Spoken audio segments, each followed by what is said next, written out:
everyone. Welcome to another live stream Monday morning. Hey Jan, good morning. And Gail from Thailand, all the way from Thailand. Thanks for tuning in. Josh Davis, Richard O, Carlos M, Crypto Investor, RJ, Dragon Ball Crypto, Dave Samuels. Oh yeah. What? RJ, Yes. He says, hey Heidi, Toby, did you know Didi from Bitcoin Family is coming to Portugal in a couple of days? I did. I actually reached out to him. I haven't checked if he got back to me, so looking forward to that. That'll be fun. Where is he in Portugal? Maybe he'll be in Lisbon. Oh, yeah, he wanted to know questions about Portugal, so. Oh. I think it's that tax-free crypto trading that he's into. It's getting a lot of people's interest lately. Yeah. Cool. So hi everyone, welcome to the live stream. We have some interesting things to talk about today. We're going to talk about the SushiSwap debacle, the SEC trying to regulate DeFi. That is an interesting topic to discuss for sure. Additionally, I'm going to kick it off today talking about this new thing that has come on our radar. Back when we first started talking about or doing these live streams, Toby and I talked a lot about, COVID-19 and how people are trying to deal with this, trying to limit it. I think you just demonetize our entire... Whatever. So there's this whole thing, about these apps that you can download that will track you and tell you if, you're in contact or in close contact with someone who has been confirmed to have the thing, or if you have the thing, you're gonna come up as a warning for them. Of course, this whole idea of a tracking and tracing kind of an application definitely put a terrible taste in our mouths. And wouldn't you know it? I mean, it's just textbook, totalitarian crap. Yeah. It's just, come on. So there's a bug, apparently, whether it was intentional or not, that pretty much allows these applications to be manipulated in a way that allows these hackers or whoever wants to make this change into the application to kind of set little crumbs of where you've been that allows them to pretty much know exactly where you've been continuously without your consent. But in my opinion, if you've already, consented to have an application that intentionally is tracking you, you've kind of opened the door for that. But it's for our safety, so, Yeah. Let's go along with it.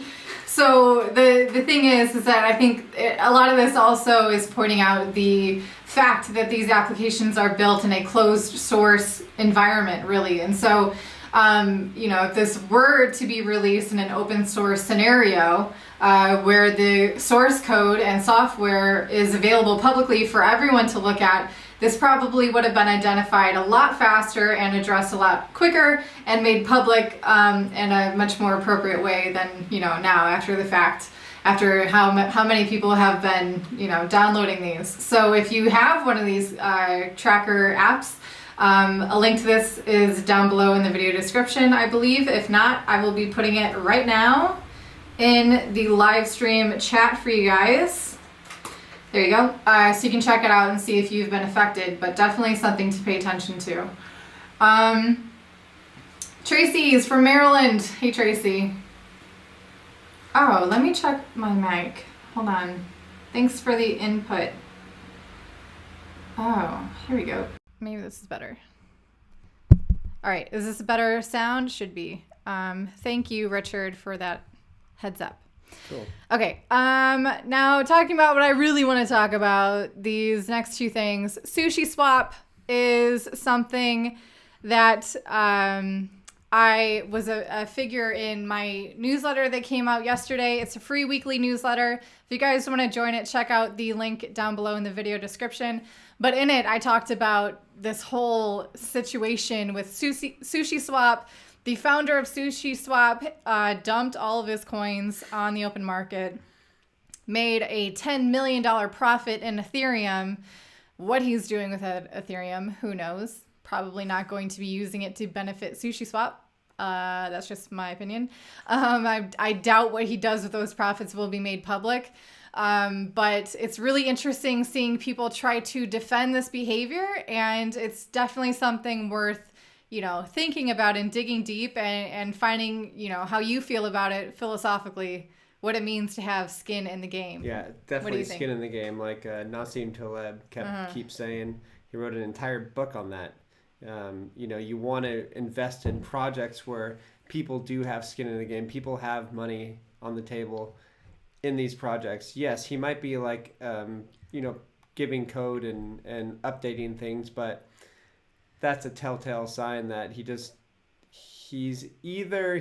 believe in the project, or he's just like, he's too young to be in this space or something like that. He just doesn't understand like the long game in this space, because there's a lot of people like, if I was like in a project helping out, I'd be definitely invested in it, because that would give me the incentive to work harder on it. Yeah. And to keep going. I mean, there's different ways too to have skin in the game, either financially by holding, an asset that's related to it that you would benefit or hurt from if it goes up or down, but also like your identity or your reputation. And this guy is pseudonymous. No one really knows who he is. And so in that way, he can kind of bounce around.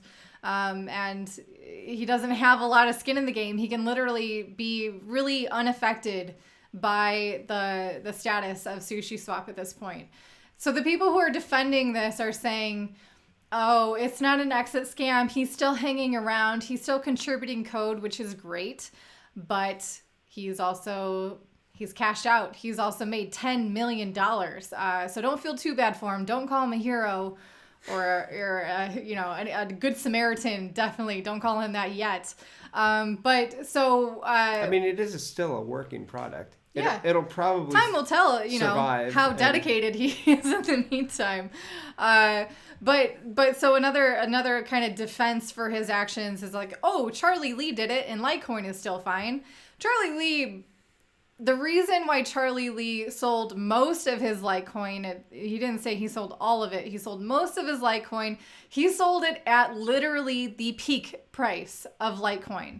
And then once news came out that he sold it, the price crashed, and he sold it at like around like the $320 level. And right now it's like $45. Yeah. So Charlie Lee, his reasoning for selling that huge portion of Litecoin was because he wanted to be able to tweet about Litecoin and mention price without getting, feedback from people saying it's a conflict of interest.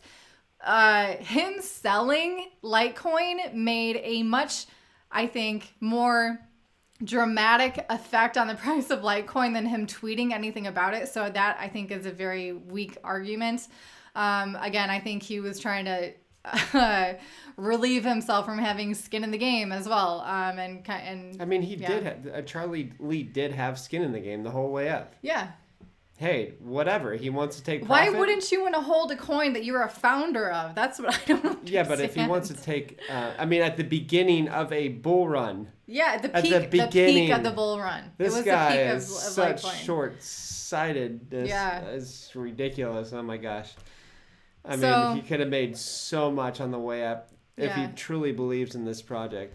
But also people are saying like, oh, it's good that he did this early so then people aren't worried about this founder's bag getting dumped later on. Like some people are still kind of paranoid that Satoshi is going to be selling his Bitcoin.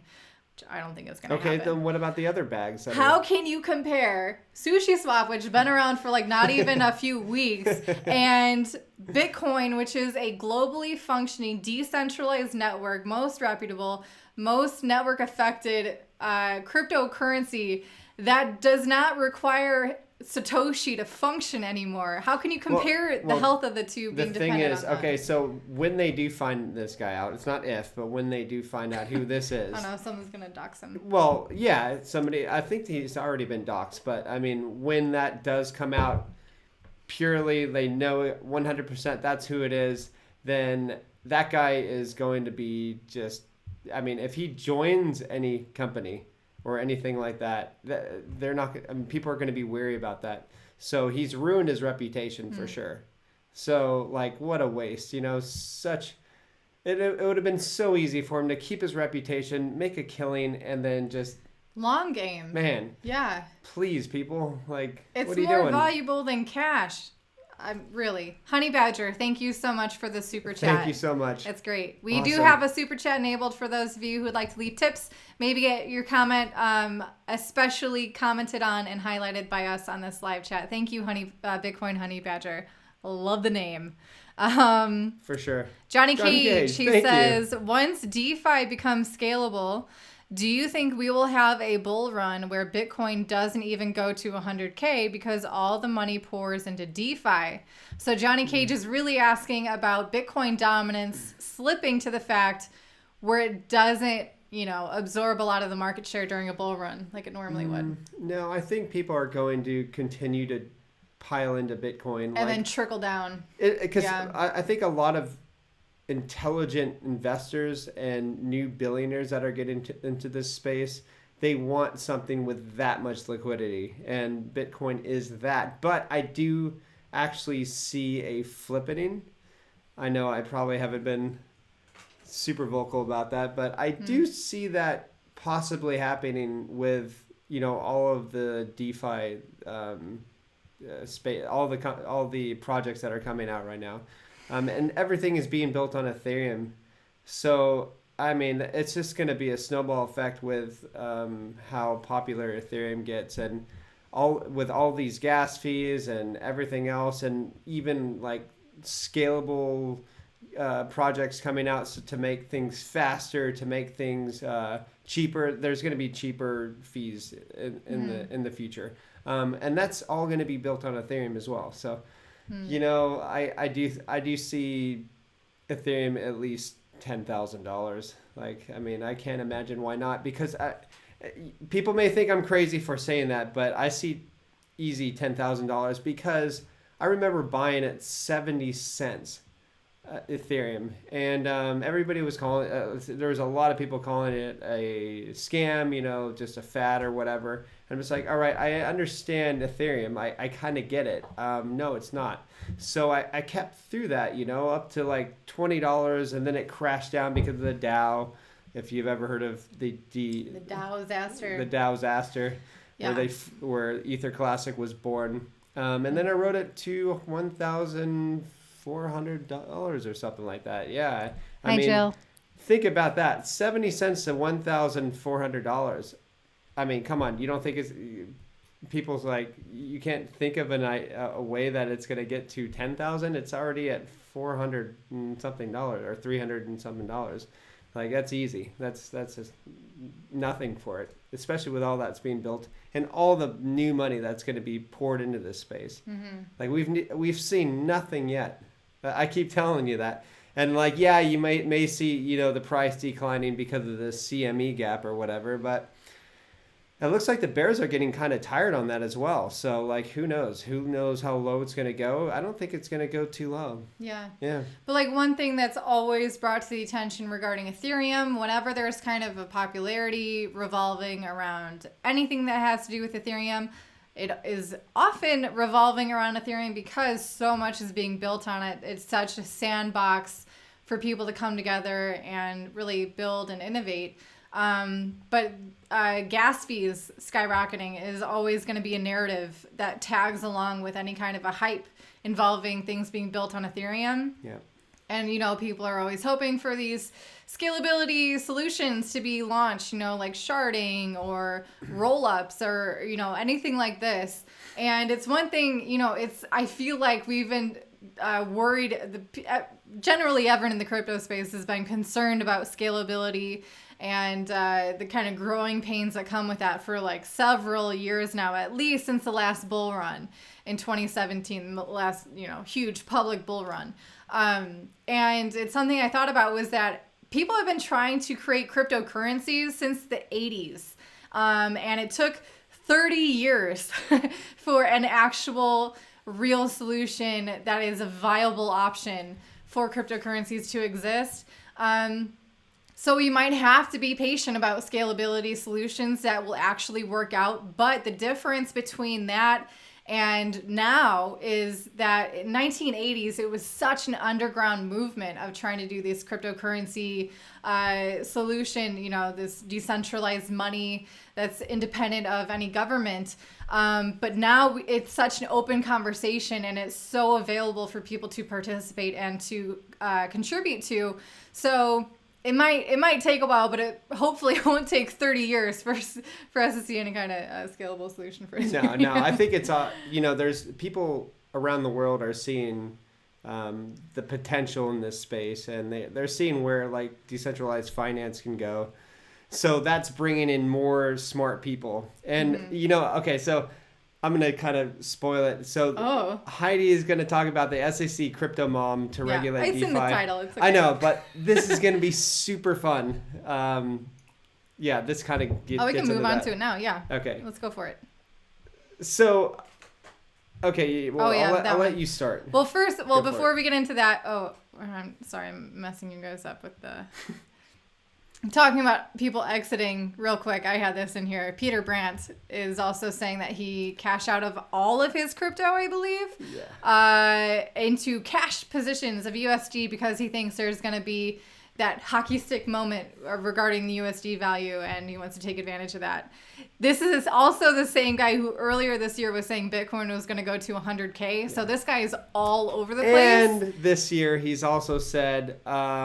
I don't believe in it anymore, pretty much. So, I mean, he's all over the place. Keep I think this in mind whenever you're looking for... Very moody for... person. Yeah, if you're looking for people who seem pretty reputable or predominant in this space, Peter Brandt is definitely someone who, whenever there's an article about him, they started off with, like, for example, in this article, the veteran technical trader, who is...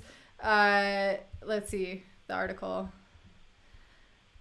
the veteran technical trader who is known in crypto circles for accurately forecasting Bitcoin's historic 2018 collapse says he exited the crypto market. That's how people portray him. A broken clock is right twice a day.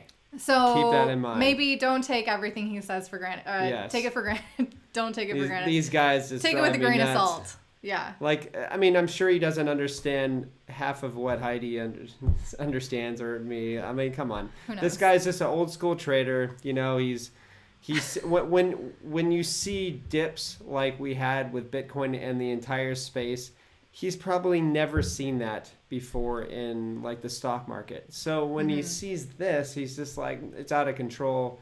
I don't see any hope in this. He's probably frustrated, and that's where I think he's coming from. Yeah. Yeah. C. Joels, he said, have you guys got any thoughts on Polkadot and MantraDAO? If you're in our CT club, a part of our Patreon group, again, link to that is down below in the video description. Our monetary position in MantraDAO.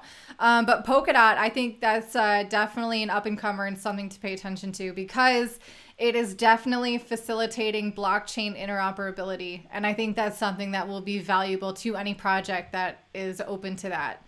That's just my little 2 cents on that. We've told people about it in our newsletter. Dave D, it's okay. You made it. He said he forgot about the live stream. Okay, let's get into the next topic. SEC faces stiff test in regulating DeFi, says Hester Pierce. Just in regulating DeFi? Oh, I can't wait to go on a little rant. So let's give her the benefit of the doubt. She has been kind of known to being crypto friendly, wanting to not necessarily, slap down really suffocating regulations on the crypto space. Can I just stop you there? There's no such thing as a friendly regulator. Okay, but she's trying. Okay, at least publicly she's trying. Gosh. When it gets to the end of this article, it's like a nice, again, great white shark. A link to this is down below in the video description. Hey, there's an Instagram account of some girl who free dives with great whites, and they're super friendly, puppy dogs to her. Sure. So. Just say. All right. Don't call me a fan of the SEC or anything. No. But the point is she is really trying to vocalize some balanced ideas of, not trying to suffocate crypto innovation in the US by just strapping down some regulations. So her point is that, the SEC typically tries or can only regulate intermediaries. And as the DeFi space is so epically pointing out and incentivizing things like decentralized exchanges and this whole concept of decentralized finance, those that are actually pursuing the decentralized versions of finance, they're going to find it pretty hard to regulate this, not only just because of, decentralized exchanges, but because of the rate of change and growth that we've seen in the DeFi space since it has launched. Okay, go into it. I mean, these guys are 10 years behind this space. Good luck. The government is 10 years behind this space. And the people working for these organizations are the same people that are trying to stifle innovation. They need to stifle innovation because it's innovating way too fast. And not only that, there's so much money involved with this that they realize that they are going to be totally irrelevant. They cannot keep up with anything that's happening right now. Like, for instance, Heidi and I could barely keep up with with the DeFi space. You need a team of people constantly analyzing everything that's happening. And nobody in their right mind is going to work for a regular or a government because they're if they understand just a little bit of it, they're going to realize how much money they can first of all make. But second of all, they're going to go, well, if I help out with this, I'm going to be taxed on this. So, forget it. I'm not going to work for government. So they're going to go off and do their own thing. Their government is literally they've just shot themselves in the foot time after time. And now, now is where the rubber meets the road. I mean, they are going to be like so far behind, and I think they're realizing that as well. And they're not going to enjoy innovation because innovation means they got to work harder and they got to sleep less because they're going to try to keep up with this space.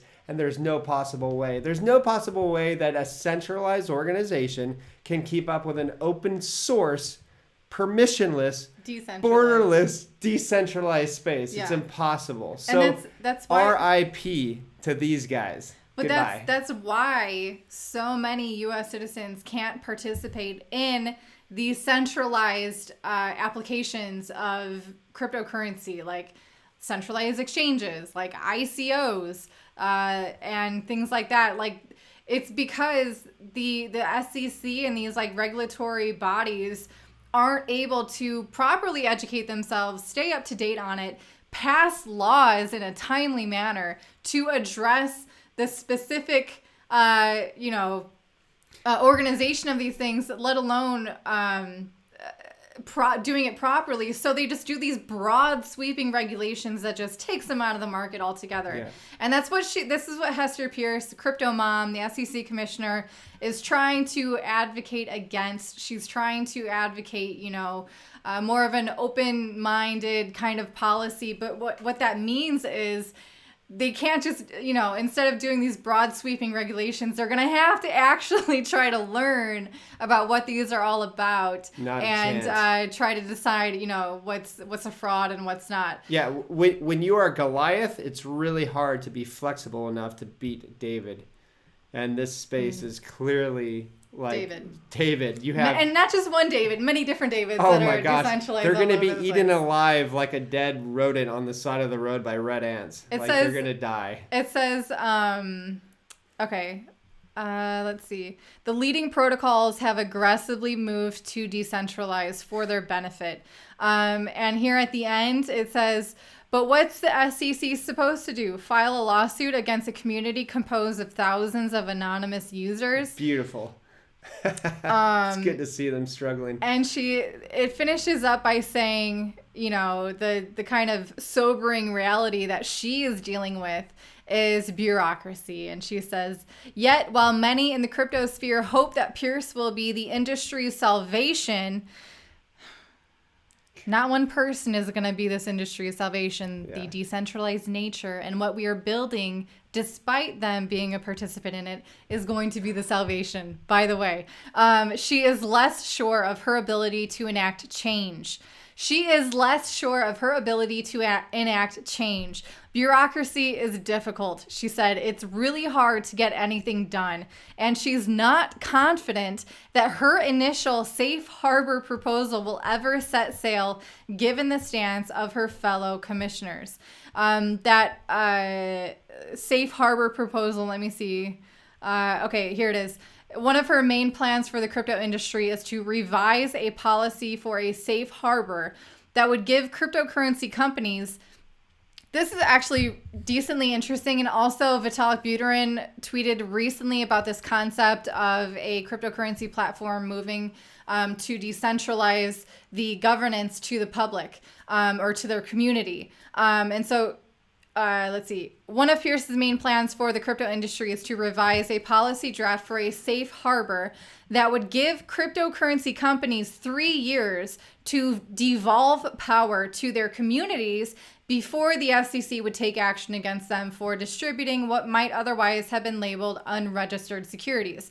That, I think, is an example of a fair compromise. It being a decentralized, organized, kind of autonomous community, there's no really need for compromise with the regulators because there's no room for a regulator in that scenario. There's a good quote by Buckminster Fuller, right? And he says... We say this one all the time. Yeah, but it's true. This is perfect. You never change things by fighting the existing reality. To change something, build a new model that makes the existing model obsolete. And this is pretty much that, like there's no point of dealing with these guys that work for government. Yeah. Just, there's no point. I mean, what is the point of now, like going to a centralized exchange? That's one thing that I don't understand anymore. Like, okay, I can see them being completely obsolete. They must be freaking out right now because of the DeFi space. Yeah. Robert Dixon asks, please do an updated video on decentralized exchanges, especially for American citizens. Also, please mention user-friendly for newbies. That's the thing, Robert Dixon. If you find yourself using a decentralized exchange and they're asking for things like your citizenship or like where you're accessing it from, it's not a decentralized exchange. It is just a non-custodial exchange. A true decentralized exchange doesn't care where you are accessing it from, so it doesn't matter if you're a U.S. citizen. That should be a dead giveaway for you. Well, it's kind of like a VPN. So if you're going to be using a VPN service or whatever, and they ask for your email address, there's no point. They're just trying to collect information about you, which is what you're trying to avoid with a VPN. Yeah. There's a lot of interesting... You can pay with Bitcoin on that. Ironies that go on. If you're really intuitive and you really take it to heart what these things are all about, the ones that are skating around it or really sacrificing like the core values that they should be holding, it's going to stick out like a sore thumb, and it's hopefully going to put a bad taste in your mouth, and just advocate against it. So anyway, Robert Dixon, one decentralized exchange that I'm always recommending is Bisq, and also Blocknet. Maybe not the most user-friendly, but certainly worth your time to learn how to use it. And it is not, speaking from experience, I don't have a tech background. I don't even have an economics background, but I have self-taught myself a lot over these past 6-7 years. And it is not beyond anyone's comprehension to learn how to use these platforms, especially in today's day and age where there's so much information that can be found online. I am asked all the time really simple questions that literally can be very easily answered by me or by a very simple web search using DuckDuckGo, not Google, by the way. So yeah, definitely encourage you to check out Bisq, B-I-S-Q. Dave D. Bisq is the only properly decentralized exchange that I know of that offers fiat bank transfers without requiring any personal information, not an email, nothing. And there'll be more. Hopefully, yeah. Yeah. The amount of movement in the DeFi space is crazy. I've never seen anything like it. Like, if you told me in 2017 that the DeFi space would blow up like this, I almost wouldn't have believed you this fast. I knew it eventually would happen, but not this fast. This is crazy. So, I mean, we're seeing the amount of things being built on Ethereum because of the DeFi space, like more just in 2020, it's more than 2018 and 2019 combined. Yeah. This is crazy. Like, Ethereum, I hope you guys hold some. Yeah. It's going to be quite a ride. Also, Dave D, if you're looking for like a way to enter crypto without centralized entities or whatever, I don't know what your work situation is, or for anyone watching this, if you have a skill. Oh, there's puppy dogs. Sorry. Sucker for a puppy dog. We are suckers for if you have any kind of a skill that's marketable online, you can provide online or in person or whatever, and you have something that you can offer, like a service or whatever, you can accept crypto as a form of payment. I 100% encourage you to pursue that path, because that's a really easy way for you to get into crypto without even having to worry about a fiat on-ramp. Yeah. Yeah. There's plenty of ways. Yeah. Okay. Well, do you have anything else to add today? No, I think that's it. I we mean, just look forward to, if we do get to 9,600. Yeah. I'll be excited. Oh, that's what else I kind of wanted to talk about too, is like, people are saying like, we did this interview. I know we did this interview with Shosh from Altcoin Buzz. It was a great interview. If you haven't checked it out, definitely recommend it. But it's that whole idea of having a long-term perspective, having a wider view of this crypto space, and arm yourself with the knowledge that the last bull run, we had 5 or 6, 30 to 40% dips. And it did not affect the overall trend and ultimate hockey stick of that bull run. So, whenever you catch yourself maybe feeling a little bit nervous, maybe, the prices are going down, it's number one, probably a healthy correction, something that should be welcomed, because even though you're getting nervous that the price is going down, you should equally be nervous that the price is like skyrocketing up, because that means that it's probably on its way up and might be fizzling out soon. So healthy rises are good. Dips should be welcomed, especially for those who are always looking for entry points into these markets. We've been giving entry points, like, oh my gosh, during the drops. Those are my favorite days. I'm like, we need to put out another trade alert on our Patreon. It's like another one and another one. I feel like I'm bugging you guys, but I'm like, we have to tell people what we're doing. So yeah, and they're really exciting, because we might be down in a couple of them, but they're gonna go back up. Like, I'm buying on the way down, guys. Like, these are buying opportunities. Don't freak out. If you're new to this space and you're used to the traditional markets that go down like 2% in the whole world freaks out. Like, this is a different space. This is the Wild West, guys. Like, this is something that people have never seen before. Like, we've never seen volatility like this space. So, welcome to the Wild West. Like, this is what happens in more of a free market. And I expect a lot of that to continue. I mean, especially up as well. So we're going to be violently going up.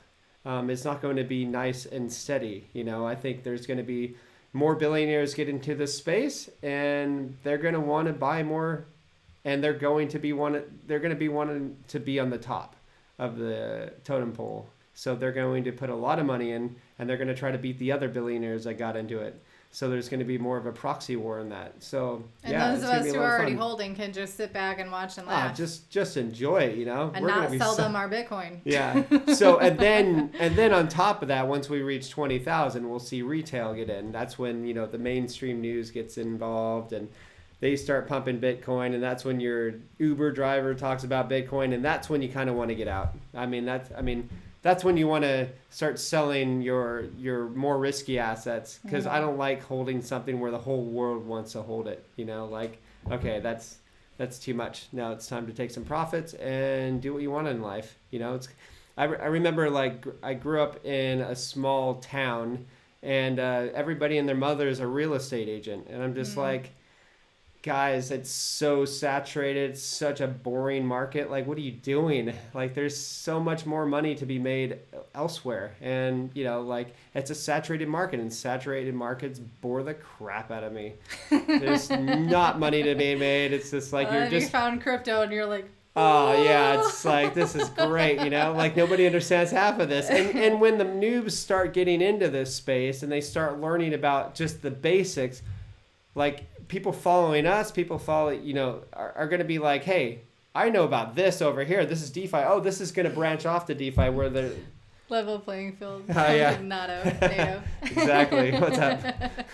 Yeah. So, you know, they're going to be chasing after the small stuff where if you're staying on top of this game, we're going to be the first in every little step that happens. So this is really exciting. You know, I've been in this space for a really long time, and I'm excited. You know, every step of the way, it's just like, once you think, it's boring now, man, you wake up one day and a whole new atmosphere is created. So it's awesome. Dave D says, I still don't understand half of it. I can definitely relate, and I just want to encourage you to keep going.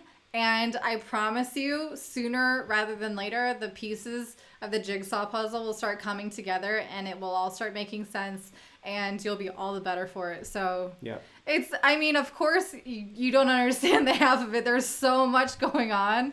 There's so much new things that are just being disrupted, that is being innovative. And there's no one so can much know money everything to be that's made. happening. For sure. There's so much money to be made. There's never been an easier time in the history of the world to make more money, especially with the Fed buying up unlimited QE. Like, that's just a given. So, you know, they're basically in the bond yield, in the bond market, you know, rigging the crap out of it to try to keep it stabilized. And then they're printing up incredible amounts of money. And especially now they're coming out blatantly and saying they're buying equities pretty much. And so, you know what that means, nationalization of everything. So print means like the dollar is going to get hammered, which means crypto is going to go to the moon. And then, you know, it's your safe haven for inflation. It's a hedge. So, you guys, if you want more insights like this, or more kind of communication with us kind of personally, I encourage you to check out our Patreon group. A link to that is down below in the video description. Also, I encourage you to check out our free weekly newsletter. Link to that also, a surprise, down below in the video description. It's going to wrap it up for today's video. Thank you, everyone who participated in the live chat. We love seeing you guys. We love coming to you every Monday, saying good morning if you're in the U.S., wherever you are in the world. We're happy to have you guys here. Yeah, I'll see you soon. And if something crazy happens, I'll be on. Tell me on. You didn't do a video this past I know, I didn't. week. Yeah, I've been busy. I've been the surfing. surf is kicking in. I've been surfing a lot. Yeah. Okay. Priorities. So yeah, maybe the next big swell will do like a live stream while I'm on radio, and I can get you on the cliff. Yeah, maybe. Maybe we'll see. We'll see what the connection's like. It's an idea. Thank you again, everyone. We'll be seeing you guys soon. In the meantime, I hope you're staying happy and healthy. Bye-bye. Bye.